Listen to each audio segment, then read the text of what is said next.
Assalamualaikum warahmatullahi wabarakatuh. Perkenalkan, nama saya Siti Najwa Aulia Dipayanti dengan NIM 2410911220033 dengan dosen pengampu Bapak Dr. Oski Iliandri, Magister Kesehatan.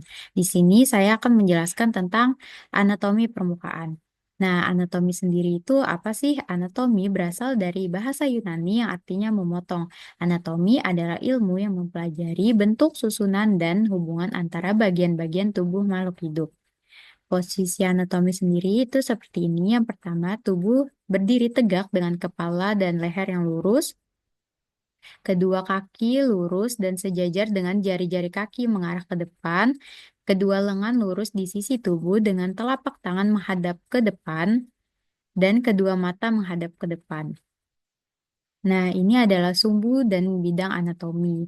Sumbu utama ada tiga, yaitu sumbu sagital, transversal, dan longitudinal atau vertikal. Sumbu sagital sendiri terletak tegak lurus terhadap sumbu transversal dan longitudinal. Nah, yang kedua, sumbu transversal terletak tegak lurus terhadap sumbu longitudinal dan sumbu sagital.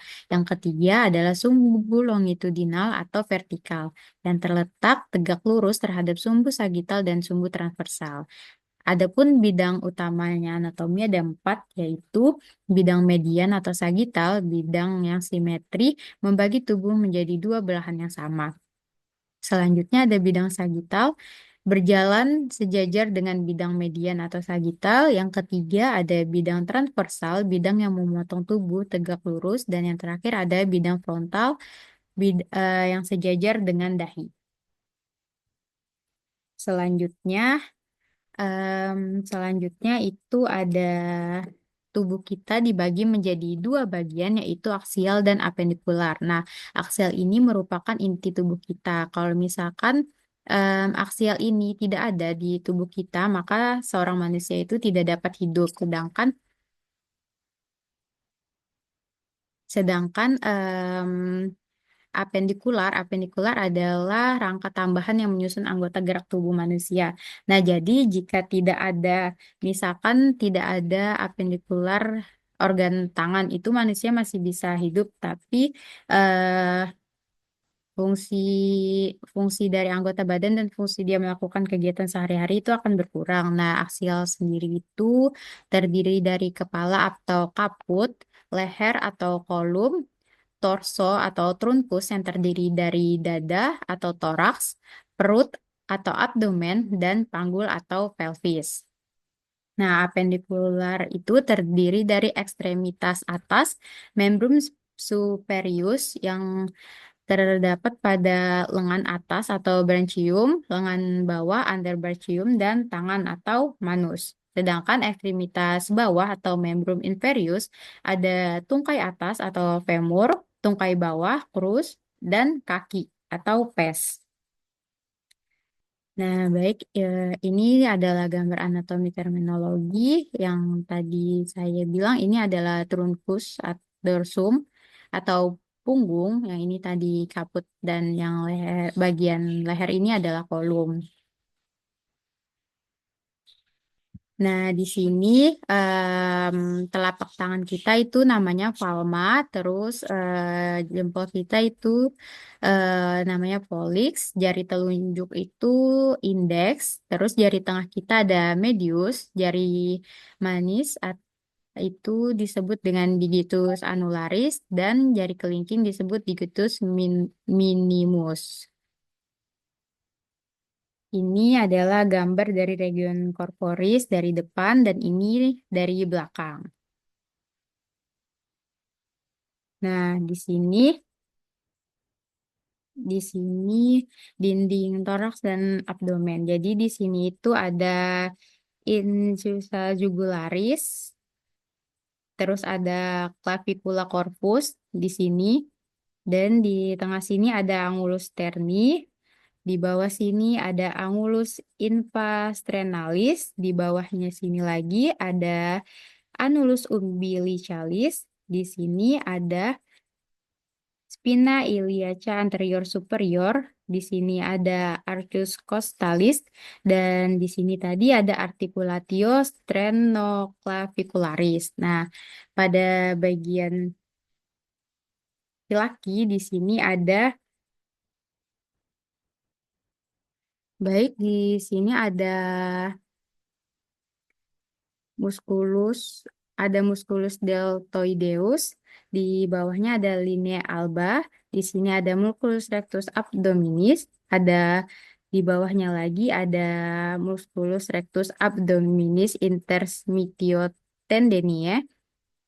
Di sini ada musculus pectoralis major, di bawahnya lagi ada musculus serratus anterior, di bawahnya sini ada musculus obliquus externus abdominis, dan terakhir ada spina iliaca anterior superior. Nah, selanjutnya itu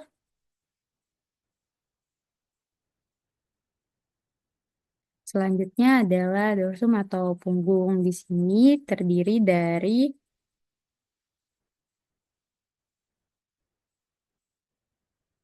baik, di sini terdiri dari musculus trapezius, di bawahnya ada musculus deltoideus, ada musculus trapezius, ada musculus teres major, musculus latissimus dorsi, dan di sini ada crista iliaca, dan ada musculus gluteus maximus.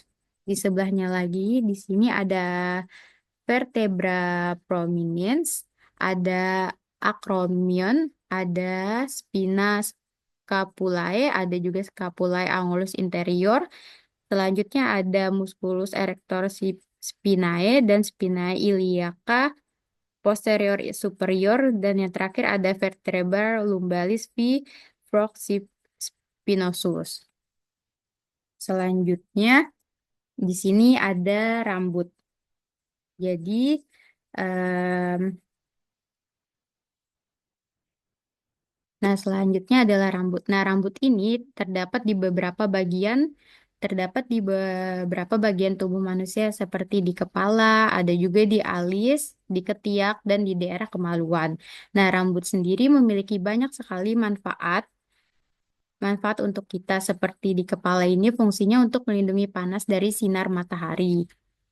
Selanjutnya itu untuk eh, ke kenapa sih rambut ini kenapa rambut ini tumbuhnya ke arah kanan kiri dan ke belakang. Kenapa tidak ke depan? Nah, fungsinya itu kalau misalkan ada keringat atau air hujan yang mengalir hanya ke kanan dan ke kiri supaya air hujan ataupun keringat tadi tidak langsung mengenai wajah kita atau ke mata. Nah, selanjutnya itu ada alis. Di sini ada alis.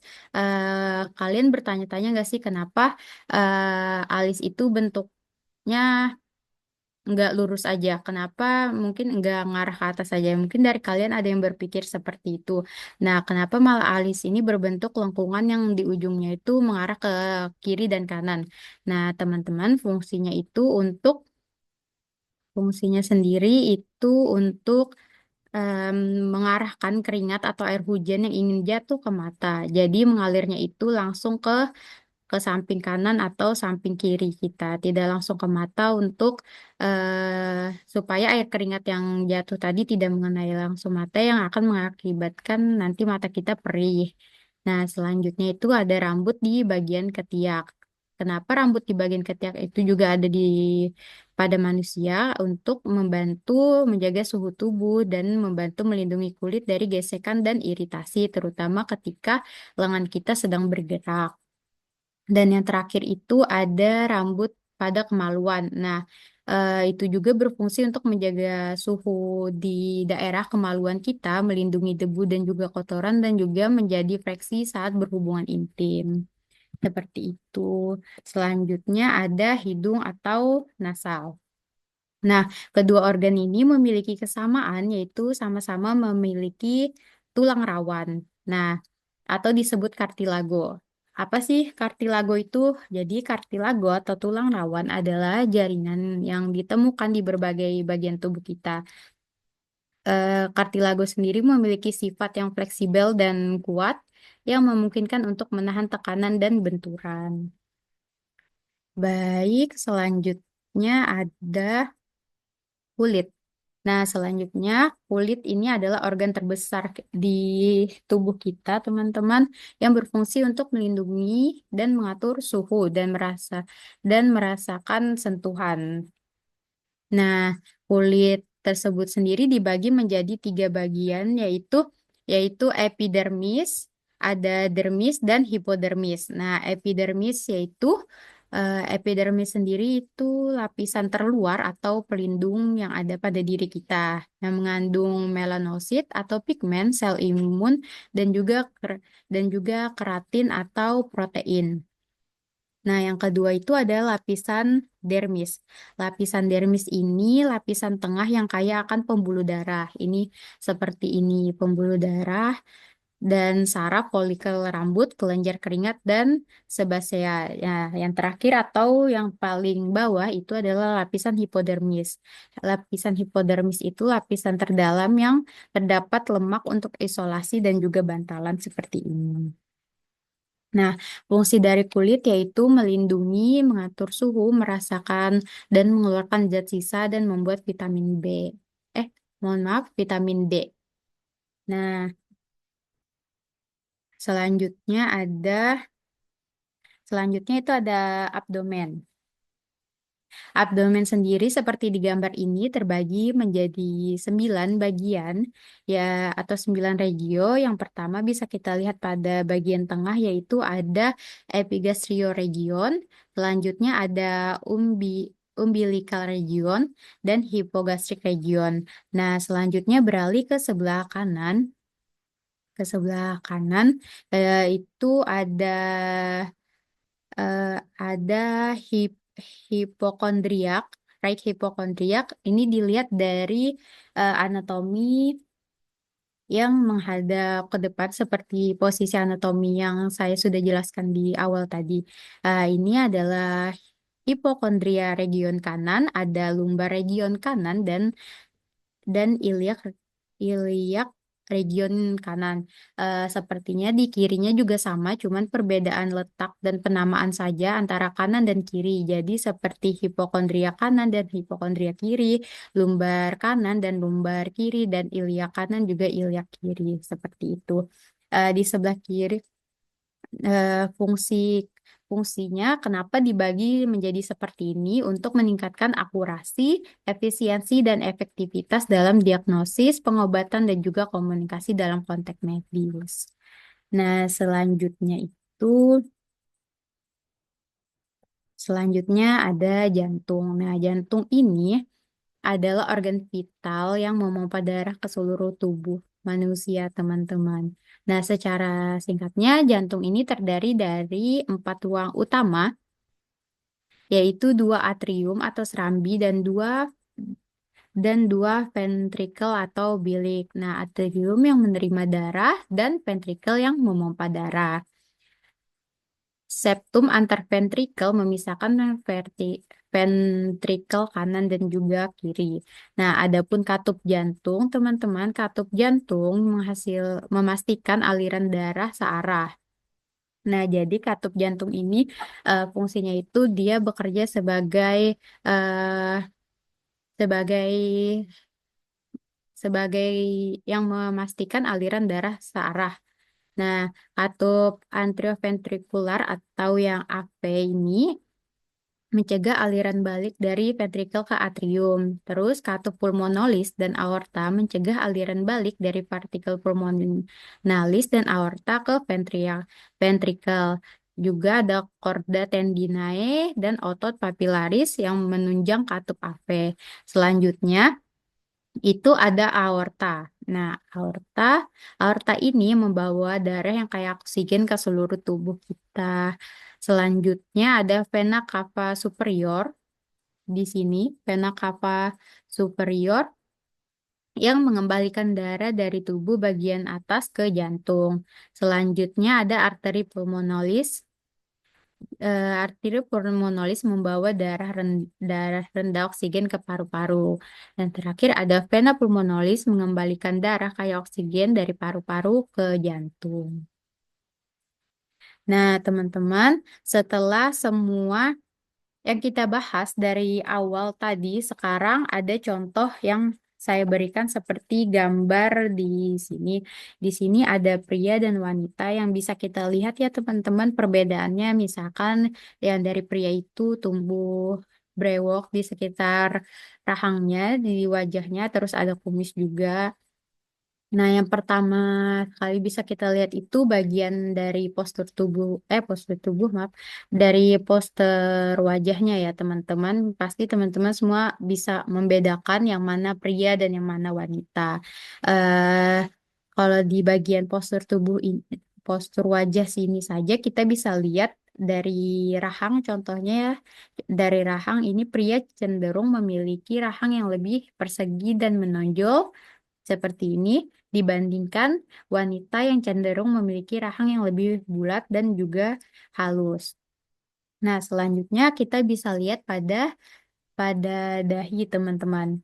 Nah, di sini dahi pria itu sering memiliki yang ukuran atau em, ukuran atau ya memiliki ukuran yang lebih tinggi atau terkadang juga sedikit lebih miring sementara wanita mungkin memiliki dahi yang lebih bulat dan juga yang lebih datar dibandingkan laki-laki seperti itu. Dan kalau kita lihat lagi masih banyak perbedaan yang jelas bisa kita lihat misalkan dari tinggi dan juga berat badan antara pria dan juga wanita. Kita juga bisa melihat dari gaya model rambutnya. Kalau misalkan pria itu cenderung memiliki rambut yang pendek dan wanita juga cenderung memiliki rambut yang panjang. Baik, yang terakhir itu adalah perbedaan antara organ reproduksi. Nah, ini jelas pasti berbeda. Sistem reproduksi pria itu menghasilkan sperma, menghasilkan menghasilkan sperma dan hormon seks pria atau disebut testosteron. Organ utama meliputi testis. Organ utama reproduksi pria meliputi testis atau nanti yang menghasilkan sperma, ada epididymis yang nanti menjadi tempat pematangan sperma, ada ductus deferens, vesicula seminalis, ada kelenjar prostat yang menghasilkan cairan seminal dan penis untuk kopulasi. Sedangkan di sini untuk yang perempuan atau ya sistem reproduksi wanita yang menghasilkan sel telur dan hormon seks wanita atau estrogen dan progesteron. Nah, di sini kita bisa lihat bagaimana organ reproduksi pria dan wanita. Nah, organ utamanya yaitu pada wanita meliputi ovarium yang menghasilkan sel telur, terus ada tuba falopi tempat pembuahan. Selanjutnya itu ada uterus, tempat perkembangan janin, ada serviks dan vagina, saluran kelahiran. Ini ya. Nah, terus organ eksternal meliputi vulva atau klitoris, labia mayora, dan labia minora. Nah, baik, sekian dari saya. Mohon maaf jika ada salah.